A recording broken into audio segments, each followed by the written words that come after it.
Happy Friday. Yeah, happy Friday. Happy Friday. Good morning. This is the first day of April. April 1st, April Fools, all that jazz. We're not playing those games here today, though. It is the end of the first quarter officially. The first quarter is over. First quarter of the new year, 2022. All right, so welcome to the Be Your Own Hero show. HERO is an acronym. It means helping everyone reach optimism. I'm your host. I'm Sekou Wrights. I'm a professional creative and the creator of what we're now calling the HERO Ministry Movement. And that's my effort to uplift and inspire people, specifically the unhoused community. So join me here Monday through Friday at 9:45 a.m. Eastern and 8:45 a.m. Central to watch me talk about my journey of becoming my own hero and specifically my own financial hero. If this show provides any value, please like, please comment, please share. And remember, I'm not a personal trainer, nor am I a financial advisor. Okay, so if it sounds like I'm moving fast, it's because I am. I got a lot of things I want to cover. It's Free Flow Friday, as named by Nan. So I'm going to be a little bit in the flow, as Linda would say. I'm going to be a little bit in the flow today.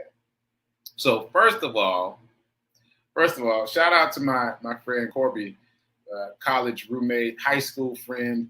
Anyway, he sent me a screenshot. He was watching the show on YouTube yesterday, and he sent me a screenshot of me pointing back at my display here, which has grown since yesterday. So I'm just going to call this a metal tree. I don't know what it's called exactly, but I'm going to call it a metal tree because it kind of looks like a tree. I've added another metal. You see this one, this big 30 over here is a Spelman and Morehouse medal. So I graduated from Morehouse. Spelman is basically our sister school. So I got this big 5K medal. And that cup up top there is literally my first 5K. It says hammer down race. And that's a hand holding a hammer, right? This was my first 5K. They didn't have medals. They had cups. This was before I was even aware of medals, really. So it's my first 5K. I'm going to tell that quick story. So I saw the sign Friday night in a restaurant, and it was for the next day, early in the morning, that next day, Saturday. And I hemmed and hawed, and I debated, changed my mind several times, and finally decided to just go. And I showed up for that 5K in street clothes. So what I mean by that is I was wearing clothes that you would wear to go to Sam's or to go to Kroger or to go to the neighborhood grocery store. I was wearing street clothes. I had on cargo shorts, a t-shirt, and church socks, and some regular sneakers. And when I got there, I looked so regular. I didn't realize this at the time. I realized this later, but I looked so regular that people didn't react to me as a runner because I didn't look like a runner. So they didn't give me the things that you typically get when you're a runner. Like, you get a bib. Do I have one? Yeah, here's a bib. So here's a bib from my most recent run in Montgomery, Alabama. So the bib, which is funny because, okay, there's a lot of things, a lot of stories to tell. But anyway, they didn't give me a bib, and no one really greeted me the way they were greeting the other runners. And I was kind of trying to get the lay of the land. I was still thinking I might just fade away because I had street clothes on. I could just walk away. But ultimately, I stepped up and ran that race. And I thought I did very poorly. I remember someone asking me how I did, what my time was. And I was embarrassed to say because I thought it was a bad time. Then I said, and she was like, oh, my God, that's an amazing time. So I was really excited about that, especially because I was so unprepared. So it's an interesting full circle. That's why I'm telling the story. It's interesting full circle that I started off running in regular clothes, and then I kind of continued running in regular clothes. And it's only really in the past couple of days, other than a few isolated race days where I didn't want to experience what I just described again, feeling out of place because everyone's dressed as a runner and I'm not. Like, for example, in Alabama, I made an effort to look like a runner. And in other races that I've run in between, after the first hammer down race, I have made an effort to look like a runner. But generally, during my run streak, when I go out every day, I kind of look like I'm going to the store. Not kind of. I look like I'm going to the store. So it's been very interesting. Even though it's only been 2 days, it's been very interesting what's been going on for me in terms of dressing the part. So all that preamble given, I'm going to show you today's run report from this morning, and you can kind of judge for yourself what I'm saying. All right, here we go. Day 305. I've been running every day, at least a mile a day for now, 305 consecutive days in a row, outdoors in the elements. Today, it's 41 degrees. Yep, still 41 degrees. Brick out there. And as you see, I'm not wearing my hoodie, my hero hoodie. That's a big shift for me because what I found is that first half mile, you feel all the weather. You feel all of the weather, all of it, all the weather related stuff, 100%. It's only after that half mile that your body starts to warm up enough that you can shake off that 41 degrees. So it's a commitment. It's a commitment to get out here and run just for how your body's going to feel, not for how your body's feeling right now. Yeah. And I realized that for the most part, I've been avoiding that by wearing a hoodie.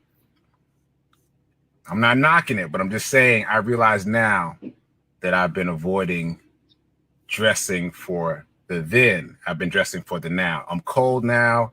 It's 41 degrees. Let me put my hoodie on. And then also I can pull my hands into the sleeves of the hoodie to warm my hands up a little bit. I can put the hoodie on. I can keep myself much more comfortable. This being dressed as a runner is much more of a commitment than I ever even realized. And this is day 305. I've been doing this for a long time now, and I hadn't made that connection. Yeah, this is a commitment. You have to commit to where you want to be, where you're going to be, where you expect to be versus where you are now. Isn't that a life lesson? Wow. Add that to the list of life lessons from my run streak. You got to commit to where you expect to be, not where you are now. Yeah. All right, I'm gonna end on that. I gotta drink that in for myself.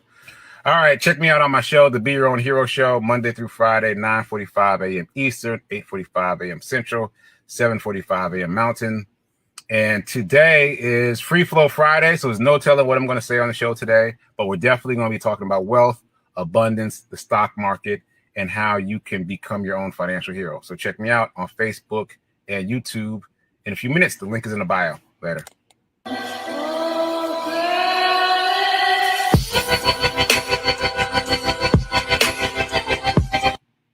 Day 305. Okay, so every day, as you saw, I had a moment there, right?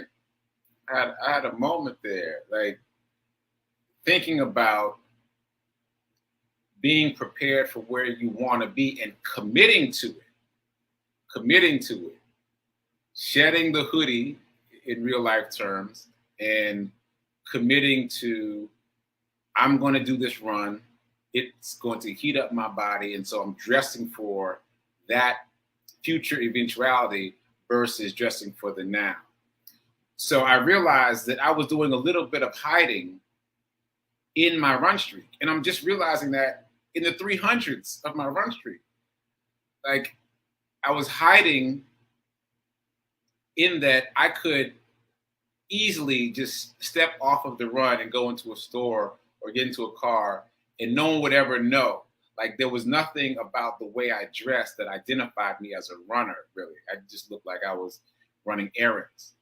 And so I was still hiding a bit from the designation of a runner in my dress, in the way I presented myself. And how interesting is that all these many days later, 300 some odd days in, that I was still hiding in a sense. It reminds me of when I bought my first pair of real sneakers during this process. And I was talking to Antoine. Antoine is the guy who inspired me to do a run streak at all. He's a member of Black Men Run. And when I met him, the first day I met him, he was talking about he was on day 900 and something. And I was like, what? That's 3 years. He's like, yeah.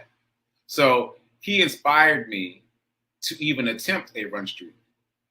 And you know, as you know, if you've been following the show, my original goal was 30 days. And I'm well beyond that. But in those early days, I was just wearing clothes. I mean, right back to the story about my first race. I was just wearing street clothes, and I wasn't really.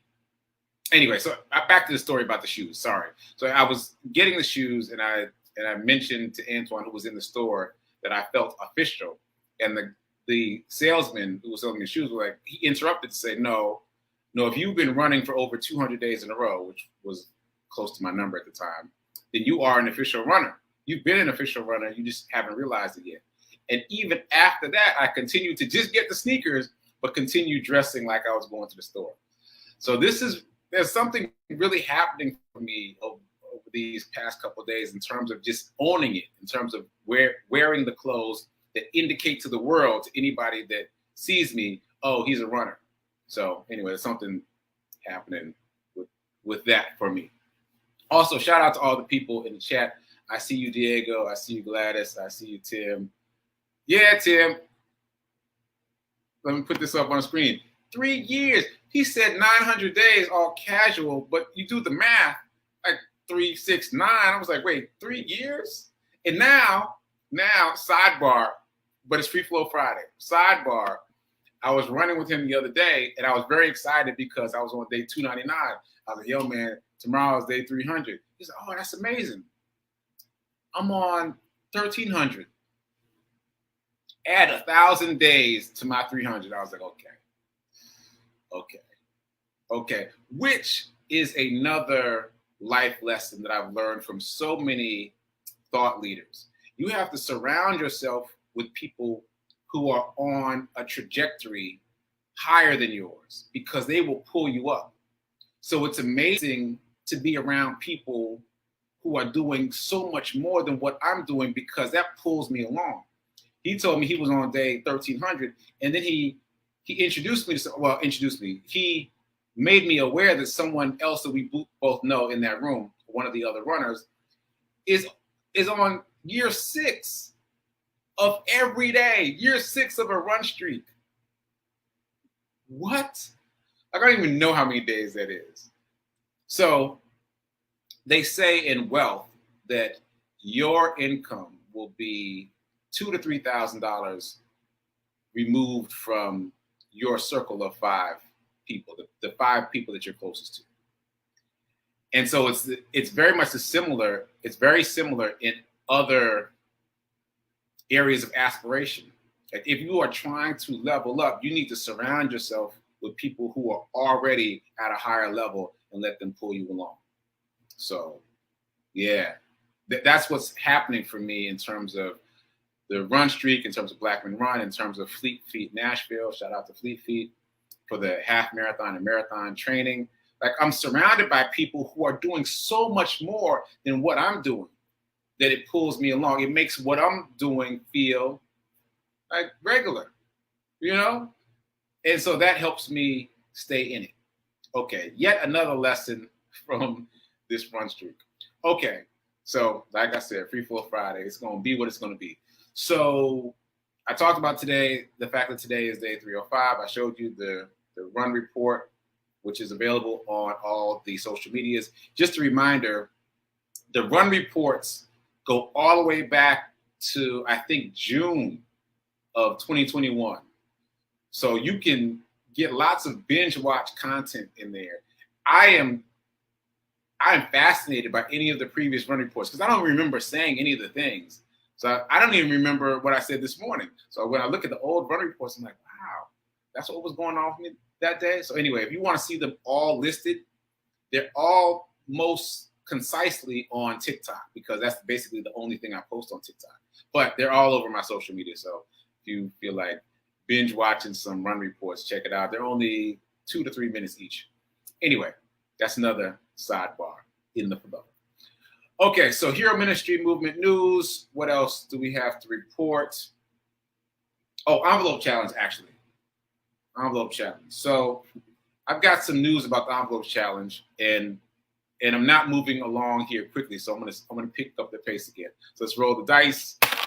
Numbers 5, move $5 from your checking account into your shiny new savings account and invest.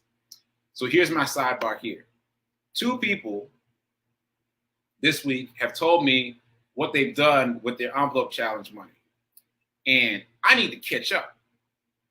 Like, it was my idea, but other people have moved past me. And I told you I missed a couple of days, but maybe I missed more than a few, because these 2 people both accumulated $1,000 or more with the envelope challenge. What? Yeah. Like, I accumulated about $600, give or take, since I've been talking about it. Now, what both of them did was invest in the stock market separately. They don't even know each other. They both invested in the stock market based on what I said. Both of them invested in either Amazon or Tesla or both. Again, based on what I've been talking about this week, which feels incredible to have people making financial decisions based on things that I'm talking about on this show. And as I always say, do your own research, talk to your people, find a financial advisor, all those things. And they've done enough research to verify for themselves that they believe that I am on the right track. So that sidebar, given what I did with my $600. And a reminder, if you haven't done the envelope challenge, look at how quickly the money accumulates. I haven't been talking about the envelope challenge that long. And we're talking about $600, $1,000, and over $1,000. If you haven't started yet, start today with 5. Start your $5 today. It adds up quickly. Okay. I actually paid a credit card, which is not something I've been talking about here much. But back, I think this was in this was in season 3. I was talking about being in Florida, and I met this computer repairman because my computer was messing up in Florida. He fixed it. And he was talking about how he uses debt, which reminded me of the way many of these thought leaders talk about using debt as a tool. So thinking about using it as a tool makes you not be afraid of it, because it's just something else in your toolbox. It's just a hammer or a chisel or a screwdriver, right? So I've been easing up on that, like easing up on that, because that's a big one, because debt for most of us is big and scary and nerve-wracking. So my intention in making a payment on that credit card was to stick my toes in the water of what he talked about and what, I can't remember his name now, but the con artist who the movie Catch Me If You Can was based on. He was played by Leonardo DiCaprio in the movie. He always says, use debt, don't use your money. I'm sorry, did I get that right? Yes, use other people's money. Don't use your money. So in other words, don't use a debit card, use a credit card. Use a credit card, buy the things you typically buy, pay it off immediately. I mentioned that the guy in Florida says he pays it off weekly. Every time he gets paid, he pays off the credit card. So by the end of the month, it's a zero balance. And because he does that, just about every month, they increases his limit. And so it's a tool now that he has control over. He's learned how to use it as a tool. So I am attempting to add more tools to the toolbox.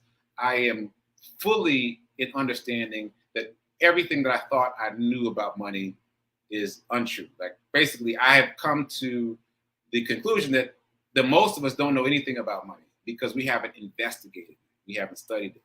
And debt is one of those areas where if you understand it, if you use it as a tool, it can be very beneficial to you. So I'm experimenting with that. So I'll keep you posted. But in the meantime, I'm very proud to report that 2 people have invested $1,000 or more in the stock market based on the money that they were able to set aside because of the envelope challenge. So where you at? Roll your dice, or just watch me roll my dice and put that money away and invest it. That's how you get the money to invest. Okay. Or in my case, pay down some debt in order to use another tool. So I think now that I've done that for that envelope challenge, I'm gonna start a new envelope challenge for something else, like another purpose for the next round. And I think 600 is gonna be my number. I'm gonna run up another 600 and do something else with it. Okay, so that said, if you haven't started yet, start the envelope challenge, $5 today. Okay, so Morning Zen, I've been talking about the 7-day mental diet by Emmett Fox. If you haven't read it yet, read it. It's like a couple bucks on Amazon. I'm sure you can find it for free as a PDF. It's a really old book, but get it, do the work. And there have been a few things that stood out for me, but I want to circle back to the test I asked you to take yesterday. Test is probably too strong a word. I didn't mean to add any anxiety, but the exercise. Yesterday's exercise, once again, was to fill in the blank on 4 sentences. Fill in the blank on 4 sentences. So sentence number 1 is life is.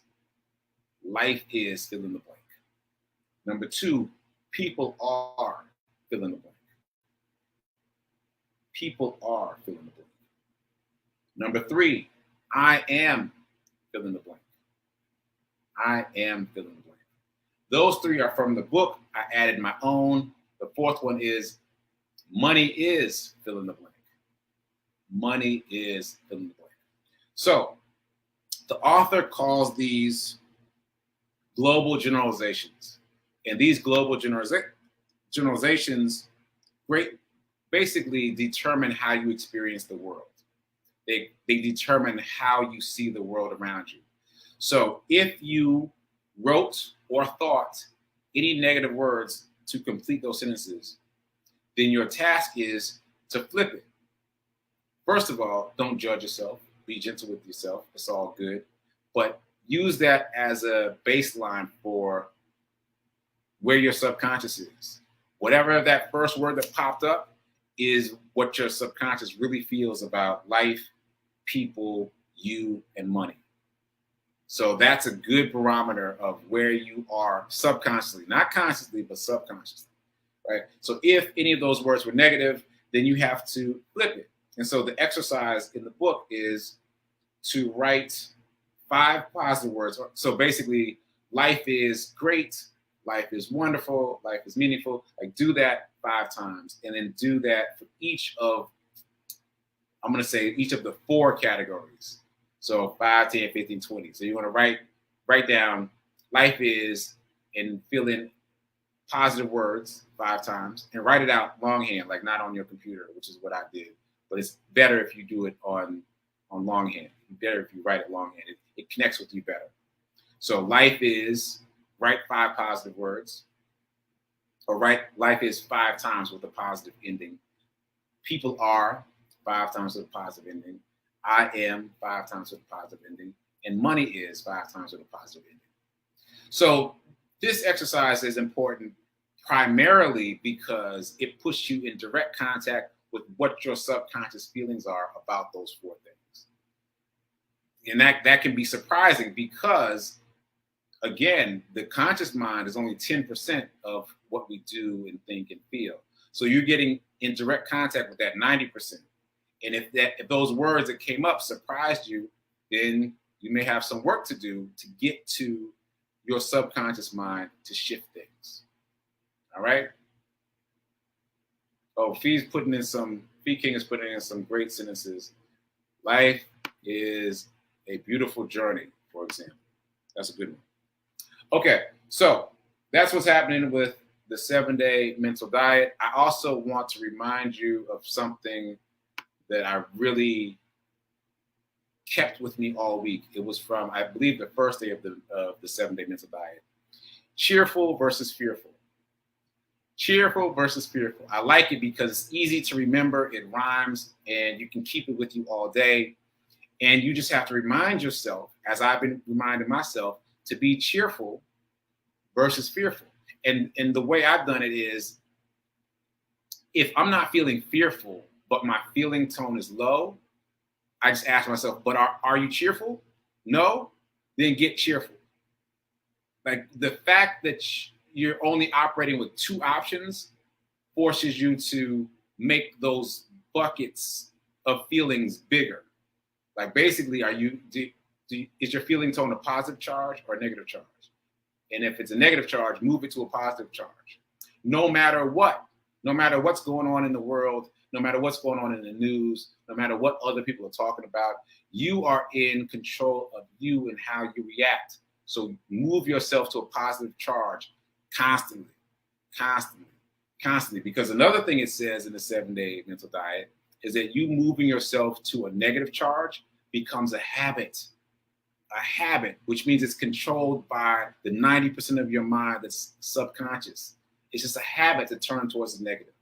It's a habit to turn towards the things that make us sad and stressed and worried.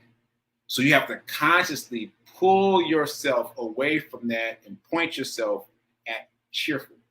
So I invite all of you this weekend to practice that. Just keep those two words in mind. Am I cheerful or am I fearful in this moment? And keep leaning towards cheerful. Also, more homework. Write out these sentences. And I'm trying to make it easier than what's in the book. Because I want you to do it. So I would suggest write out the sentences at least once, right, for the test. That was the test to measure where you are subconsciously. And then write positive words, at least one for each of those sentences, like to cancel it out. There's this phrase, cancel, that I grew up with, but I think it comes from neuro-linguistic programming. So the idea is to cancel it, but also to replace it. So in this case, if you've done the exercise and you got negative words, you got to cancel it, but then also replace it with something positive. If you don't replace it with something positive, you haven't really changed the feeling tone, the energy. Okay, so moving on to something else. I'm trying to fit a couple more things in before I run out of time. I mentioned this book, As a Man Thinketh, by James Allen. This book was written in 1902, 120 years ago. So first of all, I'm excited to be referencing that floated up in my consciousness, this quote from this book from 120 years ago. And this, again, is the quote that floated up.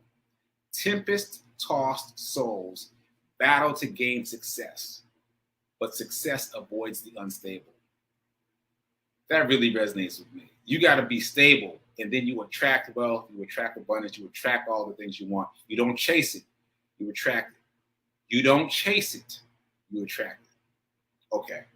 So what else can I fit in here? We also talked about intentional scrolling this week, and that is simply curating your social media feed so that you are fed in a way that you wouldn't be otherwise, so that you can avoid comparing yourself to other people in your social media feed.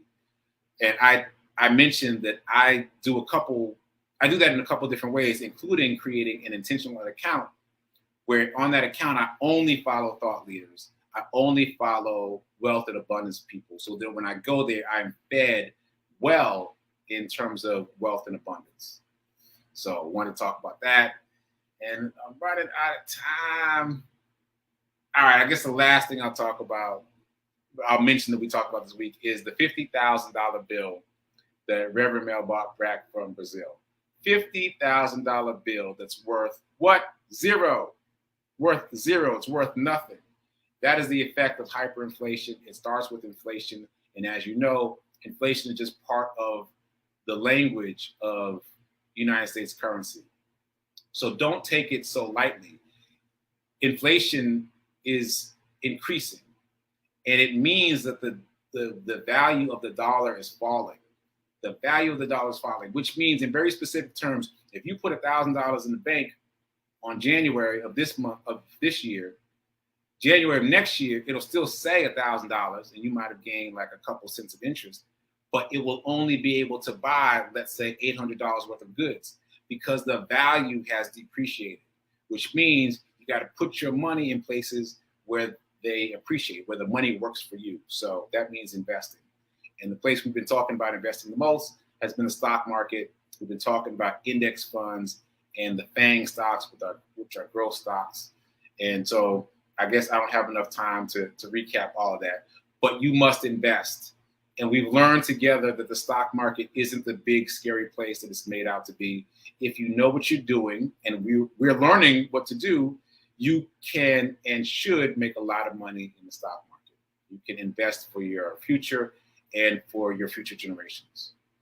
Okay, I ran out of time. I didn't get to talk about everything I wanted to talk about. It might be a free flow Monday, but over the weekend, I wanted to talk about the how-to guide. All right, next week, how-to guide. Over the weekend, write out those sentences. Life is, people are, I am, money is, right? Know where your subconscious baseline is and push towards a more positive place. Okay, stay tuned for prayer time that I've already eaten a little bit into the time of. And stay tuned for Sit with Rev Melissa at 10:30 Eastern time. And I'll be producing, and I might pop in to say a word or two. Okay, so let me get out of here. I'm just hanging out. Today. Maybe I don't want the week to end. So enjoy your weekend. Keep doing. Be a hero. Be your own financial hero. Remember that now is better than perfect in terms of investing. Go invest now. Don't wait. I'll see you Monday. Bye.